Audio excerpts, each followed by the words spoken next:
In a quiet little town where the nights were particularly dark and the streets empty, lived a lonely monster named Tos. He resided in the dank sewer, surrounded by stagnant water and old trash. Tos was no ordinary creature. His rough skin was the color of dark coal, and his eyes were yellow and bright like fire. He had long claws and a menacing grin, but what was most frightening was his ability to blend into the darkness. Every night, when the town fell into slumber, Tos ventured out to hunt. He crawled through pipes and rain-slicked streets, always on the lookout. His goal was simple: to find and frighten those who wandered home late at night. He didn't kill.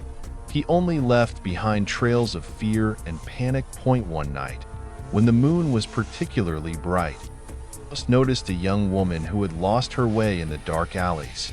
She looked terrified, and Tos felt that this was his chance. He started to silently follow her, making no sound, but suddenly, something stopped him. The girl, despite her fear, acted differently than the others. Instead of screaming or running, she began talking to herself, as if seeking comfort. Tos froze, watching her. There was something in her voice that touched him. She started recounting stories from her childhood, memories of a time when she was happy and deeply loved by her family. Tos felt his anger and desire to scare her begin to melt away. He saw in her an echo of his own fears and loneliness. That night, Tos decided to change his ways. He no longer went hunting, but instead began spending time in the dark corners of the town, listening to the stories of those who passed by. He became an invisible listener, whose mission was now to help those going through difficult times.